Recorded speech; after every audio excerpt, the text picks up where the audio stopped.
Well, here we are. It's that time of the season in Zone 5, mid-October. This is right around our first frost date. We've had some soft frost, nothing to kill yet. As you guys saw a couple weeks ago, we got all the basil. The other night I took in all the peppers. I had a couple of beautiful green cabbage, which can actually last a little into the frost season, even the Swiss chard and kale, but I warned you about this ages ago. You don't turn your back on the chickens. I left that gate open for about as long as it took to take a wheelbarrow over to the compost, and boom, cabbages, Swiss chard. They're eating good, I don't mind. But I went out the other night, and the zucchini, the last of the zucchini, I planted in 2 batches. So I had the early zucchini, those plants were done in probably August. And then I had a second later planted, succession planting. Thought I harvested them all, and I could see a light frost, like the leaves were wilted. So I went out to pull the plants, and this was hiding underneath. This and a much smaller one that I've been slicing into salads, the size I prefer. This actually hasn't gotten too out of control, still completely viable. So let's do something with the zucchini tonight, all right? This is a beautiful, very simple, delicious Italian dish called Scarpaccia. Come on over to the marble. Let's talk about Scarpaccia. Let's do it. Come on, let's do it. All right, so here's that zucchini. I washed it off, dried it a little. I got 2 yellow onions. And what I want to do is slice this up nice and thin. So, in the interest of time, look at that. Not even too seedy for its size. Not bad at all. I'm going to use my trusty little mandolin slicer here. And by the way, I don't play with this thing. I always use the guard. I could start here, but I won't even let it get close. I learned that the hard, extremely painful way decades ago. I don't know, I cringe when I see these chefs on shows and on YouTube going a million miles an hour and getting all bold. I don't play that game. In fact, it's just the thought of it is getting close to comfort for me. So what I'm going to do is I'm going to take what's in here, empty it into my glass dish here. Nice, almost paper thin. That's what you want, okay? So now what I'm going to do, again, there's still a little handle, so to speak, on this, but I don't take any chances at all. So I'm going with the safety guard. This way I can go fast, and I don't have to upset myself, right?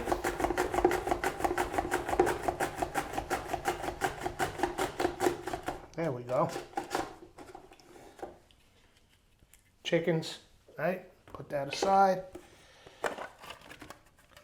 All right, I'll do the other half off camera, and I'll also do these onions the same way because I need to peel them, and then I'll be back momentarily. Okay, in the interest of clarity, let's do 1 onion.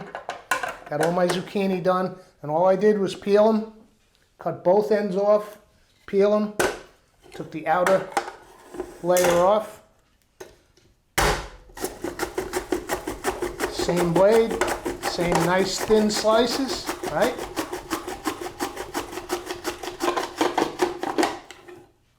Now let's talk about this word Scarpaccia, okay? Nice and thin, beautiful rings. Loosely translated, it comes to something to the effect of, it means bad shoe. The speculation is that if this thing's cooked properly, it's thin like the sole of a bad shoe. And you want it crispy on top, flavorful and juicy in the middle. Whew, I'm balling like a blue baby from these onions. But it beats cutting with a knife. So here we go. Here's our Scarpaccia. Let me back up a little. Here we go. Onion and zucchini. Let's get a preheat going here. Bake 350. All right, we'll let that go while we mix up our batter. Back over to the marble. Let's do it. Come on, let's do it. I got a nice big bowl out here. I'm going to use AP flour for this. And I'll go with, I'm looking at how much zucchini I have there. I'll go with about a cup to a cup and a half, something like that. Trying to gauge it against my zucchini and onion. A little cornmeal, not quite half the amount of cornmeal to flour. Go in with a little salt, kosher, a little black pepper,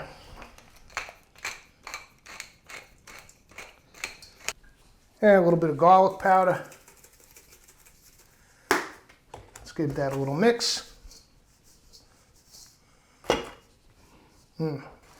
Smells good. Simple, simple, simple. All right, I'm going with the big cast iron on this one. We got quite a bit of zucchini. Let's go in with some extra virgin oil. Just sort of coat the bottom of the pan. You don't need too much oil. So let's get them in. Zucchini and onion just together. And we'll cook these, I don't know, 7-10 minutes. Flip them around a little so they all get some cook on them. They all get to hit that cast iron. And then I'm going to wipe out this dish and I'm going to line it with some parchment.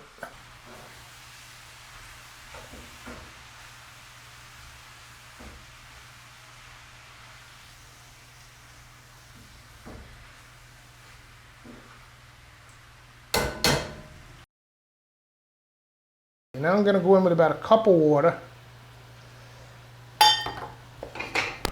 And let's mix this up and see what kind of consistency we get. Okay, I think I could go with a little bit more water. A little soupier. We're not making bread here. We want a nice wet batter. There we go. Ooh, it smells good. Garlic powder, cornmeal. I don't want to overdo it, but I think I'm just going to thin it out just a touch more. Yeah, that looks good.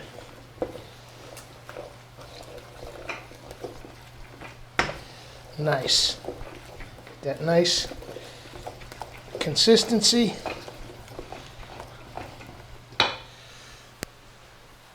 Now, zucchini's cooking away. Let me give it a check. Yep, nice and wilted. So let's now take our zucchini, go right in.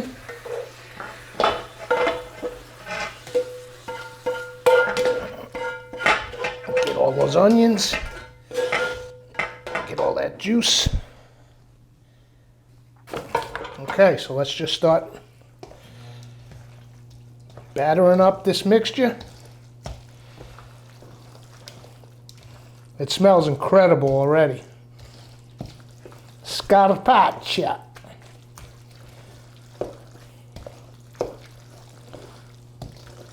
Okay, how's our oven doing? We're at, we got a ways to go. We're at 250. That gives us time to get our bowl ready here. Our prep pan. So let's bring that over. It's got our parchment. A little bit of oil on it. Let's go right in.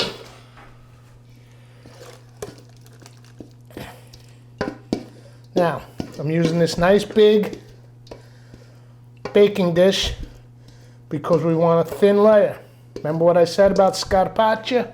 It's like the bottom sole of a bad shoe. So get a nice thin layer going. This is how you're going to get that crunch. Spread it out. Nice and thin. Now, for the finishing touch. I say it almost every episode that I use cheese. You can use whatever you like. I keep my cheeses in here. Little old takeout container. So I've got a little bit of mix of a few different things. I've got some, this is pecorino romano.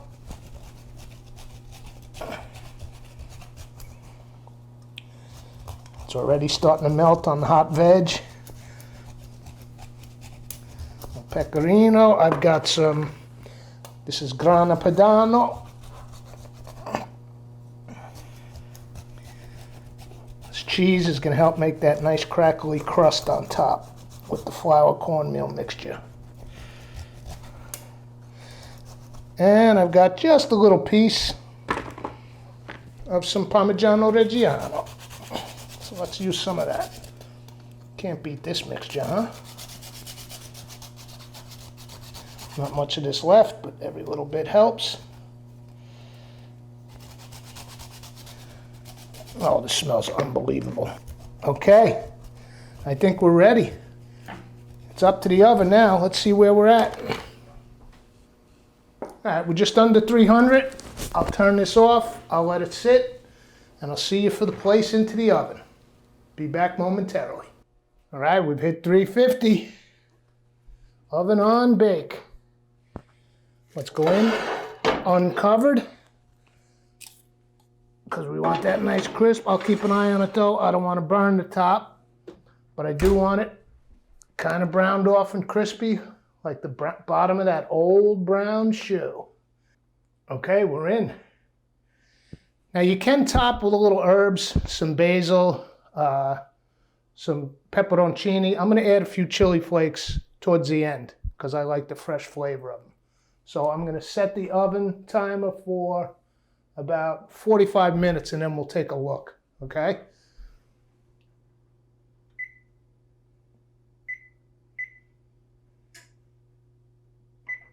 All right, we're off and running, 45. See you then. All right, there's only 5 minutes left on the clock. But what I always do with these type of things, you know, we set it to 45. I like to go short so that I could always keep cooking it. You know, in case I was in the other room or upstairs, I wanted that thing to buzz at 45. We're already getting a little browning here, which is gorgeous.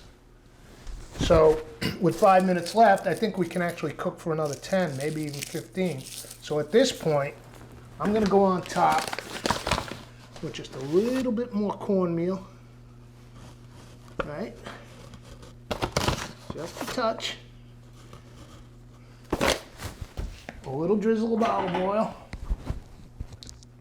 Just giving it the finishing touches here, right? And at this point, from our episode a few weeks ago, a little dried basil. Just a few sprinkles for the last 10, 15 minutes of baking. The aroma is just unbelievable. Between the onions and zucchini, the garlic powder, that 3 cheese mix. All right, let's pop her back in.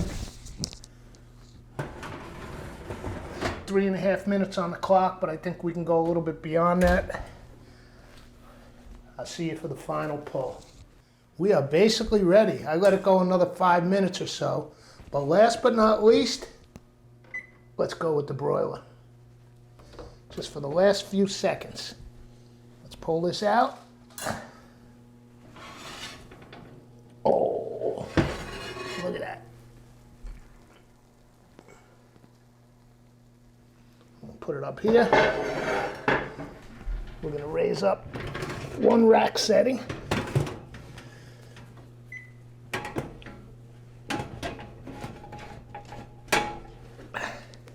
This is much easier without the pizza stone, but it's too hot to mess with now.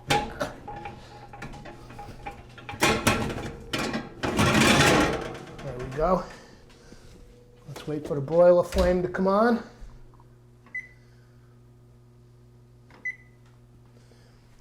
As soon as that flame comes on, we'll pop her under for a final crisp. Flame's on.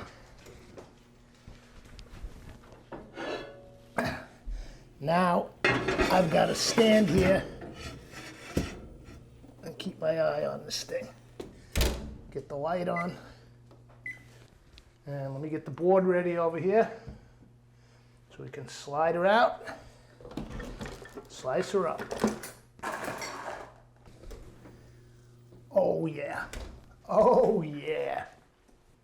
Now this is another recipe, like a pot of chili, sauce. Everybody's got their own way. I've seen a lot of different people doing this on YouTube, on TikTok. We made our simple batter with water, flour, cornmeal, salt, pepper, garlic powder. I've seen milk, even a little bit of egg used for the batter, almost more of like a custardy thing. I saw one French chef do it with the zucchini flowers. You bet I'll be doing that next growing season. Oh yeah. Okay, I think we're about ready to yank.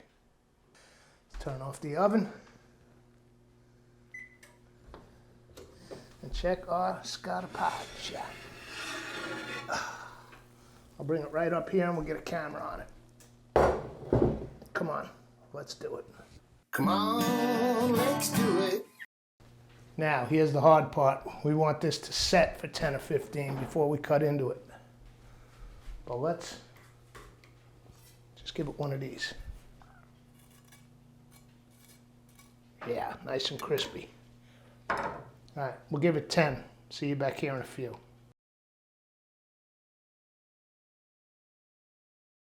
It's time to give this a taste. It's been about 15 minutes. You know, as Americans, we're always just, you know, we want our food piping hot. We want our beer ice cold. But, you know, in Italy, most of these antipasti or these little snacky type foods, they're generally served warm or even at room temperature. Let's get a little slice.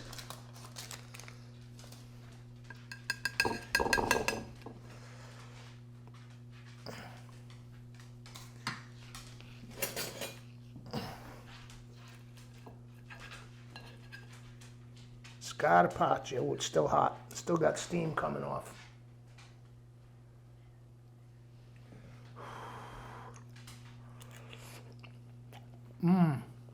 Oh yeah.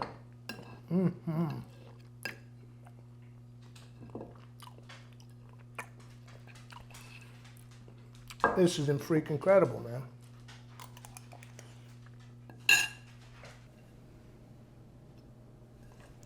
If this is what an old shoe's supposed to taste like, old Charlie Chaplin was onto something. Scarpaccia. See you for the next episode. Come on, let's do it. All right, addendum. I'm sitting here in the editing booth. It's Sunday morning, a couple cups of Joe, and that episode was filmed, I think, on Tuesday of this past week. And you saw that big glass tray. I wound up eating it during the week, lunch, had some when I got home from work, and again, full disclosure always on Come On, Let's Do It. I wasn't lying. It was amazing. It was delicious. Now, I'd never had the dish before, so I didn't know like what it's supposed to taste like, you know, the authentic, whatever.